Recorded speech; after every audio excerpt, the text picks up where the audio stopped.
Good day, Mr. Fahaks. Thanks for your time to listen to our presentation and evaluation on our market survey based according to our research on the price tag, the frequent price tag of property price in Malaysia. First of all, I would like to introduce our group member, which is Mr. KUJI, Gan Kai Siak, Mini Singh, and myself, Mr. Lim. We're moving to the factor of affecting the spiraling housing price. I would like to introduce what is real estate investment. It is one of the safest commodities as the volatility is not as liquid compared to others investment product, which is, for example, the stock market. And it is also one of the safety need for the humankind according to the Maslow hierarchy need. Real estate price in Malaysia still in the equilibrium stage, statistically on average household income. However, in the year of 2012, price of median of property outburst the median affordability rate for the fellow Malaysian, according to a report from the BNM 2012. There basically have three types of transactions involving in real estate market. Investor, who purchase the property in long-term appreciation, at the same time looking for a short-term rental yield. Second is the speculation, who are mainly looking for a short-term gain during the transition. And the thirdly is a homeowner who bought it for their own use and their family. Unaffordability of property price based on main city in Kuala Lumpur, Selangor, Johor, and Penang. It is also no more based on the fundamental of economic policy, demand and supply issue. Speculators is the main group of talents whose creativity manipulate the market directly influence the sudden high of real estate prices against the fundamental of the demand and supply. Manipulation of unrealistic demand statement by speculator influencing the market to further escalate the property of real estate price, resulting of the completion of the subject property without demands. It is also not only create a lot of empty units, but resulting a lot of inability to serve term loan and force them to declare bankruptcy, especially in our era. Due to the high price unaffordability by young adults to purchase, basic property remain a challenge as due to high volume of low and medium cost with a very long waiting list. Real estate market is one of the basic economic cycle to develop Malaysia into the high income status. And hence, many implementation by the parliament start to impose the shutdown further property overhang status. Real estate development is considered one of the key factors to national economic growth, according to the research by Holding.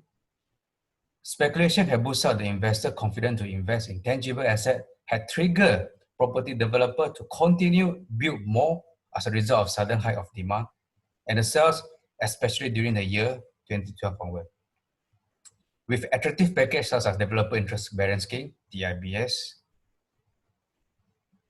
which have been removed from 2012 to cooling down the property overhang status by the government. And with the 90% mortgage loan and some developers even offering the minimum purchase package for them to easy for them to buy. And the collaboration with the bank. Even they're giving a zero down payment and further breaking the boundaries of purchases to own the property. Many of them are very confident once the project finished, they're able to get rental yield. But the outcomes is what we do not have in our population or median of income household affordability. Even they list it out under the market value, it is still uncertainties. Thank you. I would like to pass my next part to Mr. ZACKRY. Thank you.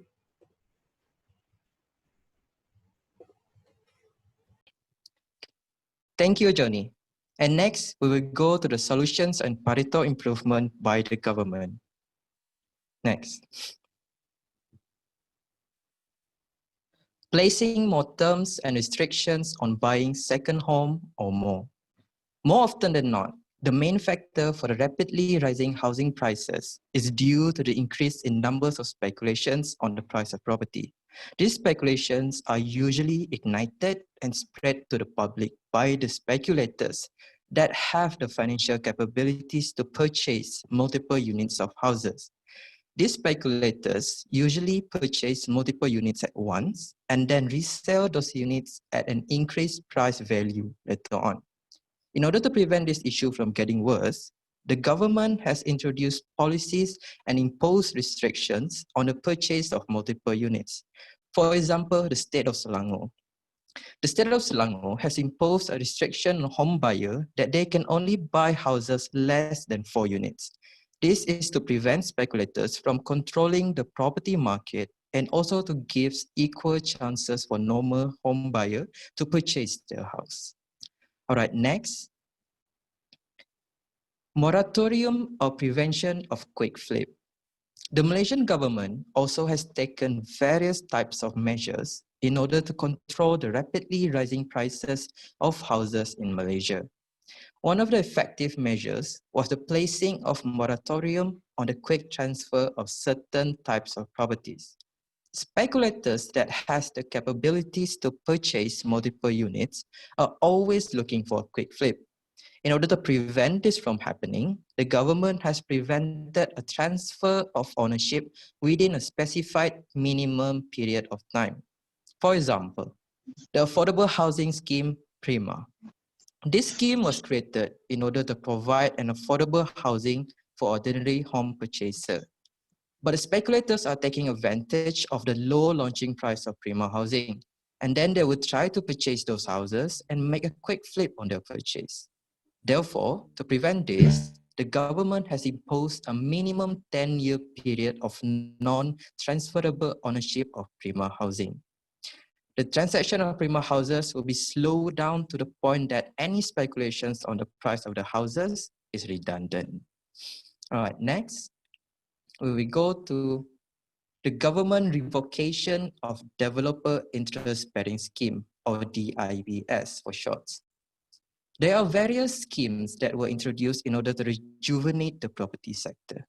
One of them is the Developer Interest Bearing Scheme, DIBS. This scheme allows the developer to offer assistance to the purchaser to bond their interest on home loans during the construction period. Unfortunately, speculators are exploiting this scheme's weaknesses by using it as a way to purchase a property with a lower capital expenditure. Through this scheme, the speculator home buyer will take advantage of the construction period, whereas they can enjoy interest-free period. Therefore, to prevent speculators from taking advantage of the scheme, the government has revoked the scheme, and instead, they are promoting the build and sell system, whereas the developer may only allow to sell the project once it reaches completion stage. All right, next. Pareto improvement by the government. Pareto improvement is an action taken in order to better allocate a certain resources within an economy to a person or body without negatively affects another person. Basically, a Pareto improvement are the necessary measures that are needed in order to achieve Pareto optimal state.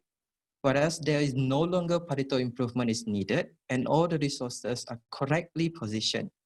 This theory has been used and applied by the Malaysian government in their effort to curb the rapid increasing of housing prices.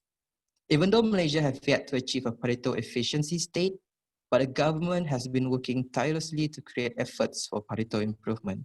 For example, the government had imposed restrictions on transfer of ownership for certain housing projects for a minimum of 10 years. This restriction was made as a measure to prevent speculators from exploiting the housing schemes that were meant to help ordinary buyers. But these restrictions also negatively affects the ordinary home buyer. Therefore, the government has made a Pareto improvement by reducing the minimum period of restrictions to 5 years instead of 10 years in order to help reduce difficulties faced by ordinary home buyer. All right, next, I will pass to my... Thank you, ZACKRY. Due to high price, they have sudden high in Malaysia on the property price, especially in Kuala Lumpur, Johor, and Penang. Government have decided to step in to further cooling down the overhang status or the heat of the empty unit in Malaysia. One of them is using the RPGT, Real Property Grant Tax. As you can see in my slide, in the year of 2013, RPGT policy Malaysia government increased from 15% gain tax rate disposal of the property within 2 years before year 2013 to 30% gain tax within 3 years of disposal of property and accordingly within 5 years, which is imposed on 2040. Basically, they have increased 100% of tax rates.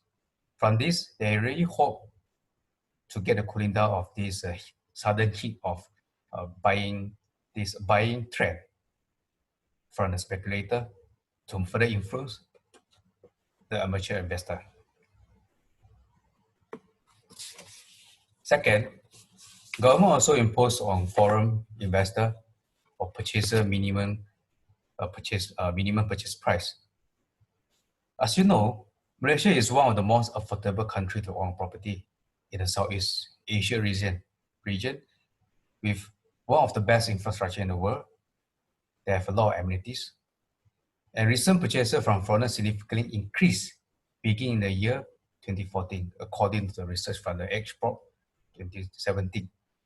And the recent reports of year 2017, they have increased to 1 million to purchase a property in Kuala Lumpur, or in other states according to local authority measurement. For example, in Malaysia, 1 million and both. And further help on the local low and medium income citizens to own the property in a stage of their respective economic growth. This increment of minimum purchase price for foreign purchaser scheme to further protect median or below average household income for not able to own the property related to risk. Because normally, those so-called the foreign purchaser, they will look at the price of Malaysia, which is considered very cheap for them. They will buy it and steal from the low and medium income household owner with cash. And they will list it then with slightly above market average. Because of this, government are worried that our local Malaysian are being escalate the price, the rental price, to another level which is unaffordability. For example, Hong Kong. Government also put into the mention of base lending rate, which is controlled by the Bank Negara or monetary policy.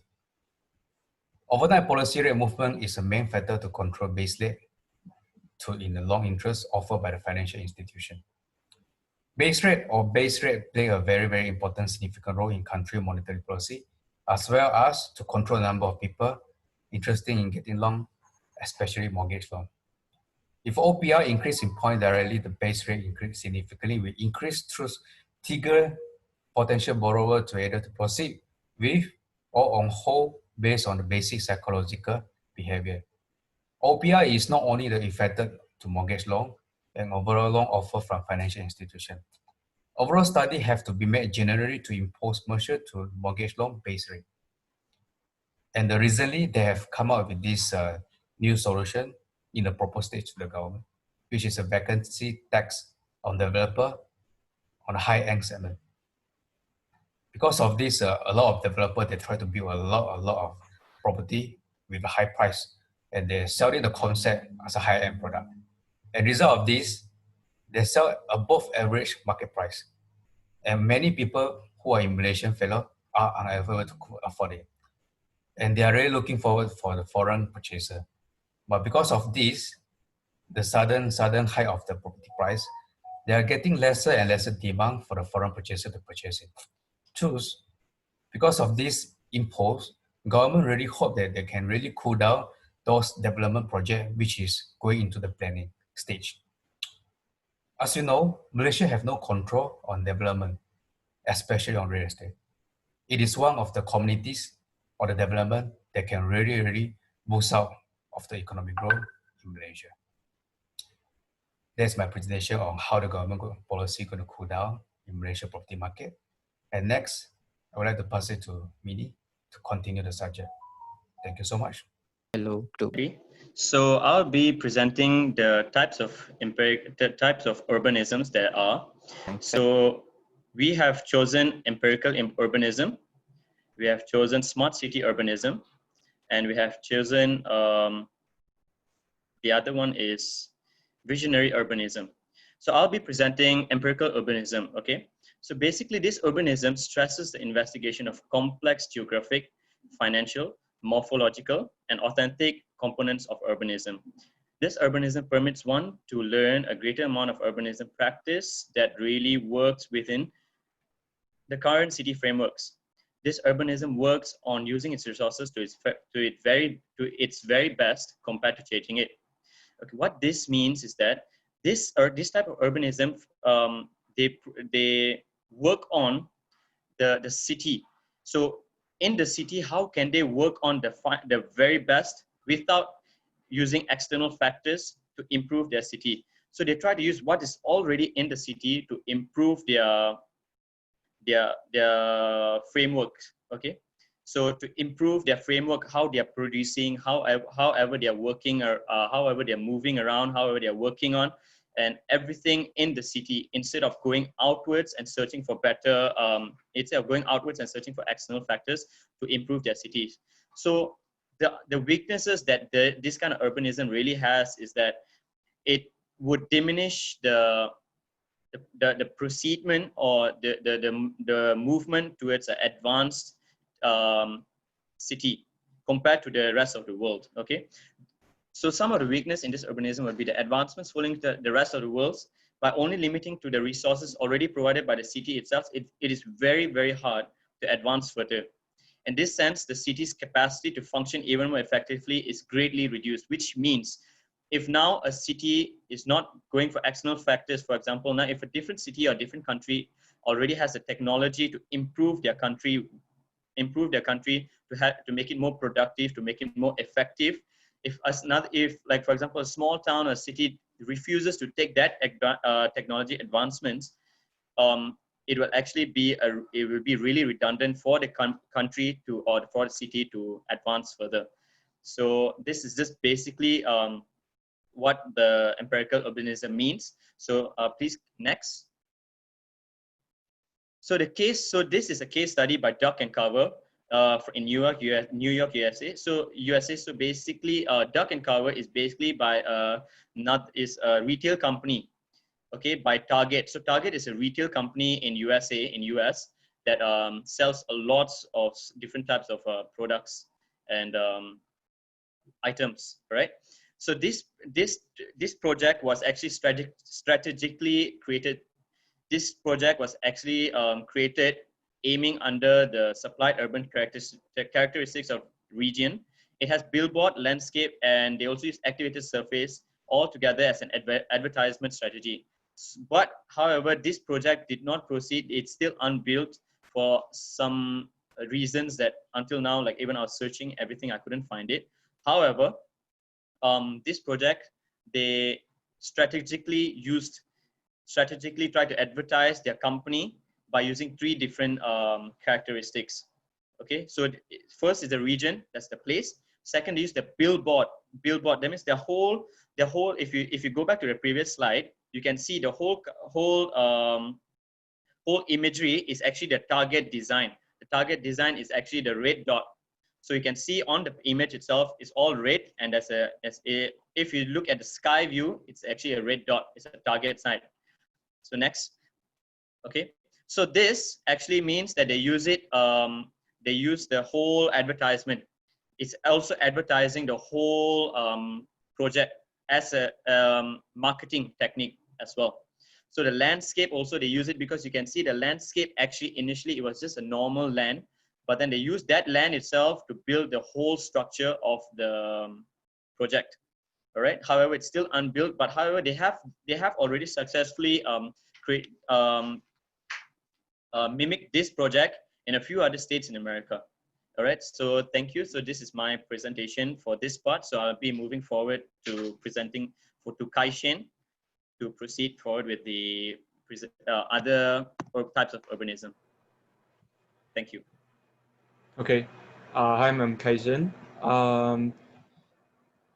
So today I'll be talking about smart city urbanism. This type of urbanism practice around the rise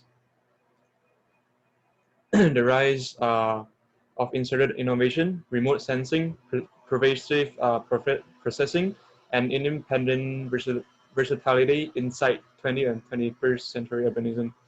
Basic, projective, and visionary visionary point of view to the rise of these innovations will be talked about. This city is an urban pretend combining green urban communities with imaginative futurism and giving a name to techno-driven dreams of the city of tomorrow. At the same time, this city is a structure for approaches supporting innovative and environmental urban changes. The central thought of this city is a keener operative methodology which modifies the way governments, associations, and people who team up with each other. So for this case study, we'll be talking about Masdar City, which is a planned city in Abu Dhabi. The city is being developed starting from the earliest stage. Travel systems, energy dispersion, and sewage removal all occur underneath the city's surface. Masdar City is organized by Norman Foster Architects and is by and large financed by Abu Dhabi Streets.